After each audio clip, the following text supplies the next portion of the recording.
میں بہک سکوں یہ مجال کیا، میرا رہنما کوئی اور ہے۔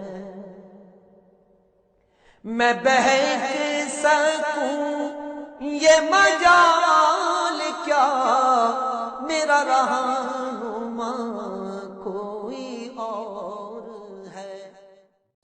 السلام علیکم یا رسول اللہ، السلام علیکم یا نبی اللہ، السلام علیکم یا شفیع المسلمین، وعلی آلک و اصحابک یا رحمت للعالمین۔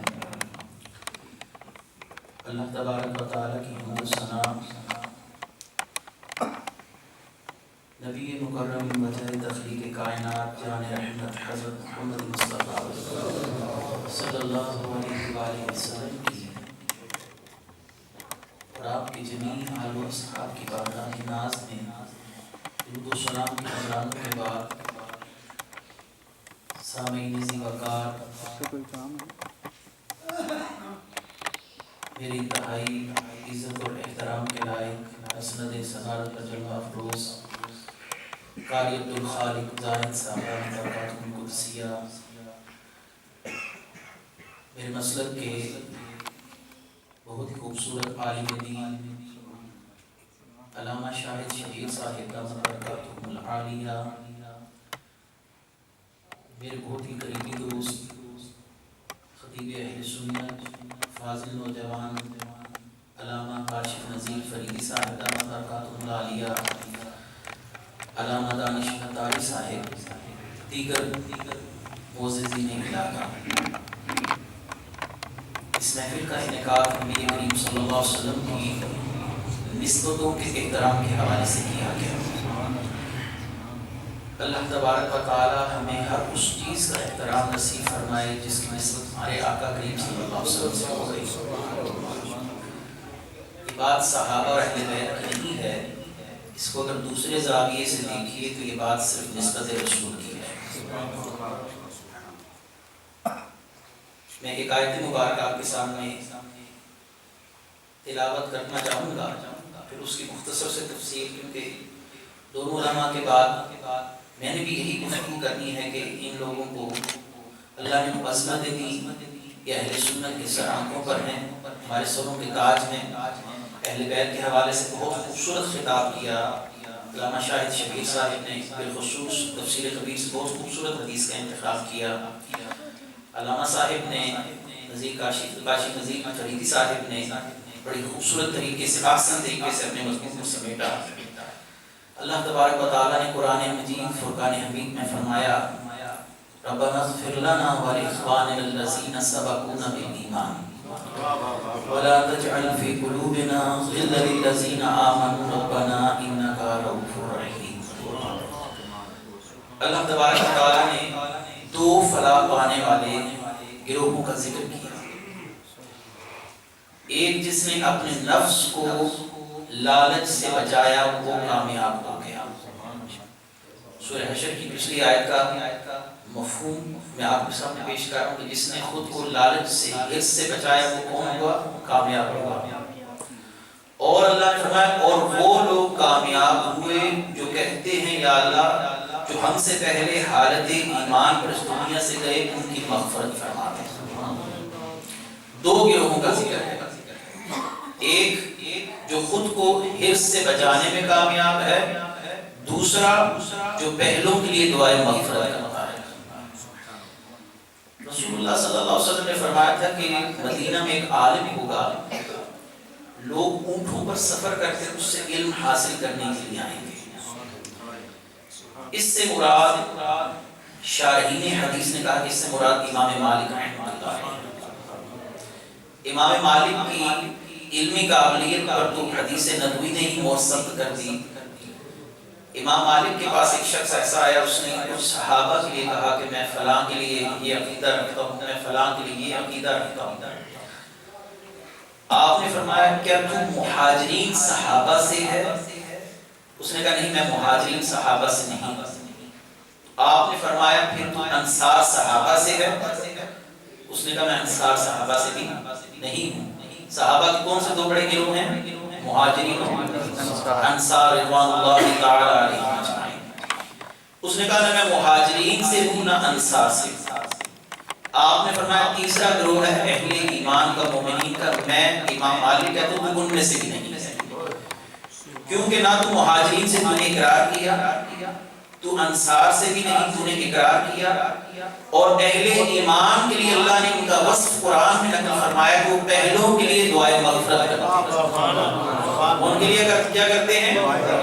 دعائے مغفرت کرتے ہیں. یا اللہ ان کی مغفرت فرما، ان کے عیب بیان نہیں کرتے، ان کے عیبوں پر پردہ ڈال دیتے ہیں. اچھا کسی کے ذہن میں یہ بات آئے، یہ بھی ایک بخار ہوتا ہے بعض علماء کو. میری چند سے ملاقات بھی ایسوں سے ہوئی جو بہت اپنے آپ کو عقل مند سمجھتے ہیں.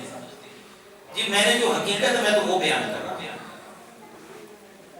جب یہ کہیں پھنس جائیں بعد مذہب کہتے ہیں ہم نے تو جو کتابوں میں پڑھا وہ بیان کر رہے ہیں صحابہ کے لیے. یاد رکھیے کسی کی غیر موجودگی میں وہ بات کہنا جو اس کی موجودگی میں اس کو ناگوار گزرے، اس کو غیبت کہتے ہیں. کیا کہتے ہیں؟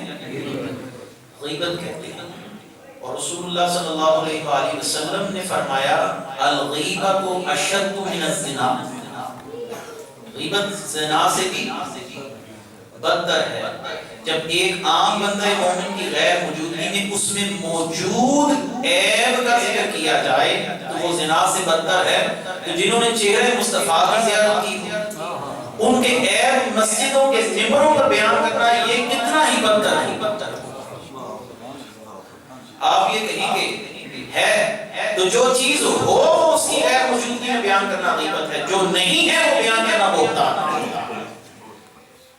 غیبت زنا سے بھی بدتر، اور یہ ایک عام بندہ مومن کے لیے ہے اگرچہ وہ فاسق ہی کیوں نہ ہو، اور جن کی محفلیں مجلس صبح و شام مصطفیٰ کریم کی معید میں ہو ان لوگوں کی غیبت کرنا کیسا بدکاری کلام. تو آپ کو آپ کے لیول پر میں گفتگو سمجھا رہا ہوں. کسی بھی صحابی کی اہل بیت کے افراد ہو جائے کسی کے لیے بھی ایسی بات کرنا اگرچہ حقیقتوں کی غیر موجودگی میں جائز نہیں. یہ تو ہوگی دو باتیں.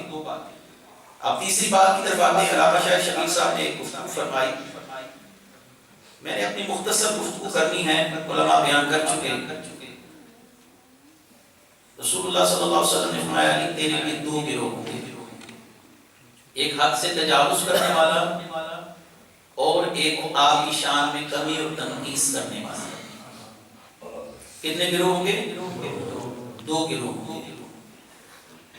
تو مولا علی کرم اللہ وجہ الکریم کے لیے دو گروہ بنے.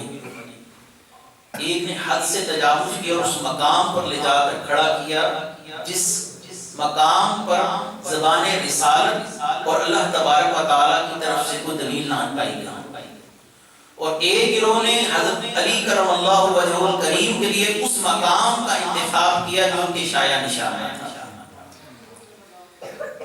حضرت علی رضی اللہ تعالیٰ عنہ کی شانیں تو سنتے ہیں، آج ان کا عقیدہ بھی سن لیجیے. علی رضی اللہ تعالیٰ کو ماننا ہے، ان کی نہیں ماننی. یہ عجیب سی سوچ ہے. حضرت علی رضی اللہ تعالیٰ نے فرمایا لا اجد احدا فضلنی علی ابی بکر و عمر، میں نہ پاؤں مجھ سے کوئی محبت کرنے والا یہ کہتا ہے کہ علی ابو بکر و عمر سے افضل ہے. الا جلدته حد المفتری، میں اس شخص کو اپنے ہاتھ سے 80 دوڑے ماروں گا. کتنے دوڑے ماروں گا؟ 80. کیا کون رہا ہے؟ حضرت علی. حضرت علی رضی اللہ تعالی. علمی بات کرتا ہوں کہ کچھ سزائیں ایسی ہیں جن کے اندر شریعت کی طرف سے سزا کے لیے کوڑے مقرر ہیں، ان کو حدود کہتے ہیں. کیا کہتے ہیں؟ ان میں قاضی اپنی ثوابدید سے کمی بیشی نہیں کر سکتا. ایک سزا تعزیر ہوتی ہے، جیسے آپ سنتے ہیں تعزیرات ہند، تعزیرات پاکستان. تعزیر قاضی کی ثوابدید پر ہوتی ہے. تو تعزیر کے اندر سزا 10 کوڑوں سے زیادہ نہیں ہے. یہ بھی قاعدے کی بات بتا رہا ہوں. تعزیر کے اندر سزا 10 کوڑوں سے زیادہ نہیں ہوتی. تو 80 کوڑے مولا علی نے فرمایا، اور ساتھ میں اس پر حد لگاؤں گا تو مولا علی کرم اللہ وجہ الکریم یہ بات جانتے ہیں کہ زمان رسالت سے یہ بات واضح ہے کہ ابوبکر اور عمر سے کوئی صحابی زیادہ افضل نہیں تھا۔ اچھا ایک اور قاعدہ دی ہے، کسی مسئلے میں شک شبہ آ جائے تھوڑا بہت تو رسول اللہ صلی اللہ علیہ وسلم نے فرمایا ہاتھ ثابت کر دیا کرو، ہاتھ ثابت کر دو، جو 80 دورے مارنے اس کو 5-7 جوتے مار دو، کوئی اور سزا دے دو، چھوڑ دو، کیونکہ شک پڑ گیا۔ تو جس مسئلے میں شک پڑ جائے اس میں حد نہیں لگتی۔ تو معلوم ہوا مولا علی کو شیخین کی افضلیت میں کوئی شک نہیں تھا، ان کو کوئی خود شک نہیں تھا۔ آج کوئی مولوی کا نام لے کر شک شبے والی باتیں کرے، پتہ نہیں افضل ہے یا نہیں ہے، تو وہ مولا علی کا ماننے والا نہیں ہے۔ اچھا مولا علی کرم اللہ وجہ الکریم نے خیبر کے قلعے کا دروازہ اکھاڑ کر پناہ پھینکا کہ نہ پھینکا؟ تو قوت تو مولا علی کو آپ کو پتہ ہے کتنی ہے، بلکہ ان کو کیا کہا جاتا ہے؟ شیر خدا۔ اتنی قوت اللہ نے دی ہو کہ جس دروازے کو 40 لوگ کھولتے ہوں اکیلے مولا علی اکھاڑ کر پناہ پھینکتے ہیں۔ اس ہاتھ سے 80 گھوڑے تفسیریوں کو مبارک، اس ہاتھ سے یہ 80 گھوڑے جو ہمارے لوگوں میں اب ایک سوچ پیدا کر رہے ہیں لوگ، اللہ تبارک و تعالی ہمیں مولا علی کی غلامی میں زندگی بسر کرنے کی توفیق، ہم ان کی مخالفت نہیں کر سکتے۔ رسول اللہ صلی اللہ علیہ وآلہ وسلم نے فرمایا تھا کہ میں حکمت کا شہر حدیث کا دروازہ ہے، اور ایک جگہ فرمایا تھا میں علم کا شہر حدیث کا دروازہ ہے۔ اور مولا علی کرم اللہ وجہ الکریم کا مقام اگر سمجھنا چاہتے ہو تو صدیق اکبر رضی اللہ تعالیٰ عنہ سے بخاری شریف کی حدیث ہے کہ آپ نے فرمایا لوگوں رسول اللہ کی وجہ سے رسول اللہ کے اہل بیت کا خیال رکھا، اس نسبت کی وجہ سے ان کی نسبت کو مد نظر رکھتے ان کی عزت و تعظیم۔ اور مولا علی کرم اللہ وجہ الکریم فرما رہے ہیں کہ میں نہ پاؤں کہ کوئی مجھے ابوبکر عمر سے آگے لے کر جاتا ہے۔ تو یہ ہے تفسیر علماء بینہم، یہ آپس میں کیا ہے؟ رحم کرنے والے، ایک دوسرے کو عزت دینے والے۔ یاد رکھیے ایک اور مسئلہ بھی آج کل ہمارے میں پھیلتا جا رہا ہے، اور علمی حلقوں میں یہ بہت زیادہ تیزی کے ساتھ پھیل رہا ہے۔ یاد رکھیے کہ جو علامہ صاحب نے بات کی، عقیدے کا دار و مدار قرآن کریم پر ہوتا ہے، پھر احادیث متواترہ پر، صرف حدیث پر نہیں ہوتا، حدیث متواترہ پر ہوتا ہے۔ علماء اس مسئلے پر بحث کرتے ہیں کہ خبر واحد سے بھی حدیث، جو حدیث خبر واحد اس سے بھی عقیدہ ثابت نہیں کرتا۔ تو یہ جو ہمیں کہانیاں سنائی جاتی ہیں فلاں نے یہ شعر کہا، فلاں نے وہ شعر کہا، شعروں سے حلال اور حرام نہیں ثابت ہوتی، عقیدہ کیسے ثابت ہوتا ہے؟ یہ عقیدہ جو ہوتا ہے یہ اللہ کے فرمان سے ثابت ہوتا ہے، مصطفیٰ کریم صلی اللہ علیہ وسلم کی حدیث سے، وہ بھی حدیث اگر متواتر کے درجے میں، اور پھر اس طرح 4 درجے بن جاتے ہیں۔ علماء موجود ہیں کہتے ہیں یہ چیز قطعی الثبوت قطعی الدلالت ہے، یہ قطعی الثبوت ظنی الدلالت ہے، یہ ظنی الثبوت قطعی الدلالت ہے، یہ ظنی الثبوت یہ ظنی الدلالت ہے۔ پھر درجہ بندی ہو جاتی ہے آپ صلی اللہ علیہ وسلم کی حدیث کی۔ یہ جو درجہ بندی علماء کرام نے کی یہ اسی لیے کی تاکہ کوئی گمراہ اہل سنت کے عقیدوں میں دراڑیں نہ ڈال سکے۔ کس چیز کے لیے کیسی دلیل درکار ہے یہ ہماری کتابوں میں لکھا ہوا ہے۔ اب آتا ہوں میں آج کے موضوع کی طرف۔ اللہ تبارک و تعالیٰ نے ہمیں سب سے افضل امت بنایا، کس وجہ سے بنایا؟ نسبت مصطفیٰ صلی اللہ علیہ وسلم کی وجہ سے۔ پہلے بھی نبی آئے، ان کی امتیں آئیں، وہ نبی صاحب کتاب بھی ہوئے، لیکن جو شرف اس امت کو ملا، علماء جانتے میرا اشارہ کہ احادیث کی طرف ہے، وہ شرف کسی اور امت کو نہیں ملا، تو یہ امت سب سے افضل امت ہے۔ تو جواب کیا ہے؟ کس وجہ سے ہے؟ نسبت مصطفیٰ صلی اللہ علیہ وسلم۔ کوئی اس میں اشکال ہے آپ کو؟ کوئی پریشانی والی بات؟ اللہ تبارک و تعالیٰ نے اگر شہر مکہ کی قسم کھائی تو کس وجہ سے کھائی؟ کیا فکر والی بات ہے کوئی اس میں؟ لا اقسم بہذا البلد کی طرف اشارہ ہے، تو یہ قسم اللہ نے کس وجہ سے کھائی ہے؟ نسبت تو جب نسبت شہر کی ہوئی تو وہ شہر بھی غیر معمولی ہوا، افضل ہوا، عظمت والا ہوا۔ اس امت کے ساتھ جب نسبت مصطفیٰ ہوئی تو حضرت موسیٰ نے کہا یا اللہ وہ امت مجھے نہیں دیتا، مجھے کچھ امت میں سے کر دے۔ تو یہ امت افضل کس وجہ سے ہے؟ نسبت مصطفیٰ کی وجہ سے۔ شہر کی قسم اس وجہ سے ہے نسبت مصطفیٰ صلی اللہ علیہ وسلم کی وجہ سے۔ آسمانی کتابیں 4 اور صحائف 104، تو ان میں سب سے افضل کتاب کون سی؟ قرآن یا باقی اللہ کے کلام نہیں؟ لیکن جب کہا جائے گا سب سے افضل کلام کون سا ہے تو کیا کہا جائے گا؟ قرآن۔ کس وجہ سے؟ نسبت مصطفیٰ صلی اللہ علیہ وآلہ وسلم کی وجہ سے۔ ایسا ہی ہے، کوئی شک شبہ اس کے اندر؟ اچھا، آپ صلی اللہ علیہ وسلم کی ازواج کے لیے کہا گیا کہ لستن کأحد من النساء، کہ تم اور عورتوں جیسی نہیں۔ تو کس وجہ سے کہا؟ نسبت مصطفیٰ کی وجہ سے، کہ جن عورتوں کا تعلق رسول اللہ سے ہوا اب وہ عورتیں اور عورتوں جیسی۔ تو نسبت مصطفیٰ نے تو غیر معمولی اور عظمت والا کر دیا، شہر عظمت والا ہوا، زمانے کی قسم کھائی والعصر، اور زمانے کی قسم، اس زمانے کو کس چیز نے دوسرے زمانوں سے جدا کیا، انفرادیت دی، وہ نسبت اس زمانے کی قسم جس زمانے میں مصطفیٰ کریم صلی اللہ علیہ وسلم آپ موجود ہیں۔ ہے کہ نہیں ایسا؟ زمانے کے ساتھ نسبت ہو تو زمانہ عظمت والا، کتاب کے ساتھ نسبت ہو تو کتاب عظمت والی، شہر کے ساتھ نسبت ہو، ازواج کے ساتھ نسبت ہو تو ازواج۔ نسبت مصطفیٰ نے کو کیا کر دیا؟ عظمت والا کر دیا۔ اب اصحاب کی نسبت مصطفیٰ سے ہوتا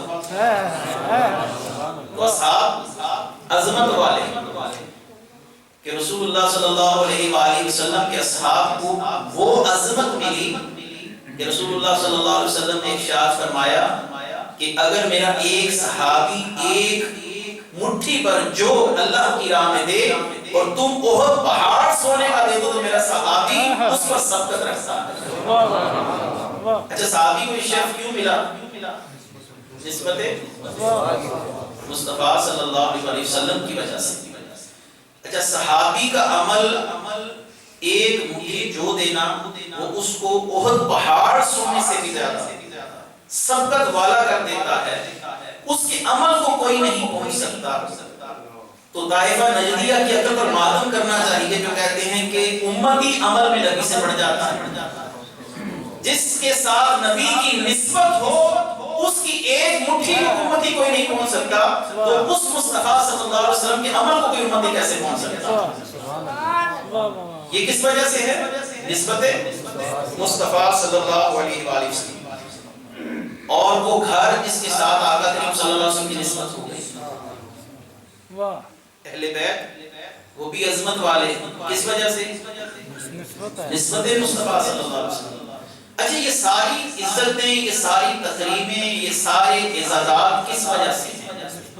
نسبت مصطفیٰ کی وجہ سے۔ اصل میں ہم ان کی عزت نہیں، مصطفیٰ کریم کی عزت کر رہے ہیں، ایسا ہی ہے۔ تو جو ان میں سے کسی کے ساتھ اخلاص پر مبنی تعلق نہ رکھے، اصل میں اس کا تعلق رسول اللہ کے ساتھ اخلاص پر مبنی نہیں، کیونکہ جس سے محبت ہوتی ہے وہ اس کی گلیوں کا بھی احترام کرتا ہے، وہ اس کے شہروں کے درختوں کا بھی احترام کرتا ہے۔ مجھے ایک بزرگ کی بات بڑی اچھی لگی، وہ جب جا رہے تھے عمرے کے لیے تو میں نے کہا یار میرے لیے آپ ایسا کرنا کہ مدینہ شریف کے 2-3 پتھر اٹھا لانا۔ کہتے وہ کیوں؟ نسبت والے ہیں۔ اچھا، وہ جب واپس آئے تو پتھر نہیں لائے، تو میں نے ان سے سوال کیا حضرت آپ کوئی کام کا تھا چھوٹا سا؟ انہوں نے کہا کہ مجھے یاد تھا لیکن میں نے خود نہیں کیا، جان بوجھ کر نہیں کیا۔ میں نے کہا وجہ کیا تھی؟ کہنے لگے کہ پتھر بھی جانتے ہیں مصطفیٰ کا شہر، پتھر بھی جانتے ہیں مصطفیٰ کا شہر، ان کو جدائی برداشت کرتے وقت رونا، وہ رو پڑتے، اور جب ان کو مصطفیٰ کریم کی نسبت سے دور کیا جاتا وہ خوش نہ ہوتے، تو میں نے تو ان کا بھی دل نہیں دکھایا، میں نے تو ان کا بھی دل نہیں دکھایا۔ تو میں ان کے محبت کی معراج کو سمجھتا، میں نے کہا اس شخص کو گویا مصطفیٰ کریم کی حقیقی محبت نصیب ہوئی جو پتھروں کا بھی احترام کر رہا۔ تو ان صحابہ کے لیے، ان اہل بیت کے لیے کیا کہنا، جو ہر وقت رسول اللہ کو دیکھتے تھے، رسول اللہ کو دیکھا کرتے تھے۔ کیا رسول اللہ نے نہیں فرمایا طوبی لمن رآنی، جس نے میرا چہرہ دیکھا اس کے لیے جنت ہے، جس نے میرا چہرہ دیکھا اس کے لیے جنت ہے، اور جس نے مجھے دیکھنے والے کو دیکھا اس کے لیے بھی جنت ہے۔ آخری بات کرتا ہوں، علماء کرام اپنے وقت پر تقریریں کر چکے، میں نے صرف آج کی گفتگو کا فلسفہ سمجھانا تھا کہ وہ کیا ہے، نسبت مصطفیٰ۔ یہ کسی کی ضد میں کرنے والا پروگرام نہیں ہے، یہ صرف ان نسبتوں کے احیاء کے لیے پروگرام کیا جا رہا ہے، صرف ان نسبتوں کے احیاء کے لیے۔ ہم اہل سنت کو وقتاً فوقتاً بیدار کرتے ہیں کہ تمہارا عقیدہ یہ ہے، تمہارا منشور یہ ہے، زندگی اسی راہ پر گامزن ہو کر گزارو، ہمارے بڑوں نے انگلی پکڑ کر ہمیں اسی راستے پر چلایا۔ آخری بات کروں گا کہ نبی کریم صلی اللہ علیہ وآلہ وسلم کے صحابہ کرام اور آپ صلی اللہ علیہ وسلم کے غزوے پر تشریف لے کر گئے تھے، تو عبداللہ، اس کے بیٹے کا نام بھی عبداللہ ہے، وہ صحابی تھے، یہ منافق تھا اور منافقین کا سردار تھا۔ اس نے کہا کہ محمد مصطفیٰ صلی اللہ علیہ وسلم اور آپ کے صحابہ واپس آئیں تو ہم ان عزت داروں کو ذلیل کر کے نکالیں گے۔ کیا کر کے نکالیں گے؟ ذلیل کر کے نکالیں گے۔ اور یہ بات منافق نہیں کہی تھی، رسول اللہ کے اصحاب کے لیے ذلیل کا لفظ بولا تھا۔ قرآن کریم میں کہا وَلِلَّهِ الْعِزَّةُ وَلِرَسُولِهِ، عزت کس کے لیے ہے؟ اللہ کے لیے، اس کے رسول کے لیے ہے، وَلِلْمُؤْمِنِينَ، اور صحابہ کے لیے، جن کو عزت والا اللہ نے کر دیا ان کے لیے اور کیا کوئی بات کر سکتا ہے۔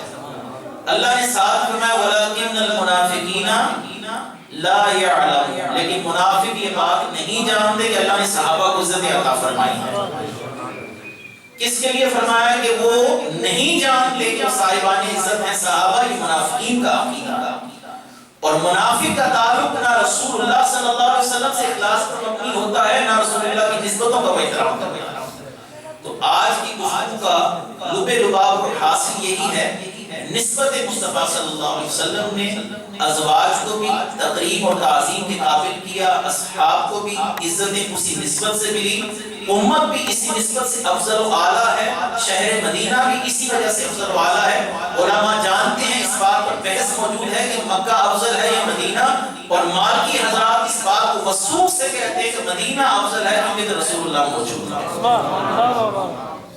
تو شہر مدینہ کی افضلیت کی وجہ بھی رسول اللہ صلی اللہ علیہ وسلم کا، ایک نے کہا کہ اللہ نے مکہ کی قسم نہیں کھائی تھی، تو دوسرے نے کہا وہ اس وقت کھائی تھی جب مصطفیٰ ادھر تھے، اور جب ادھر چلے گئے تو رسول اللہ صلی اللہ علیہ وسلم کے جانے سے وہ شہر مصطفیٰ نعمتیں بانٹتا جس سمت کو ذیشان گیا، ساتھ ہی منشی رحمت کا قلمدان گیا،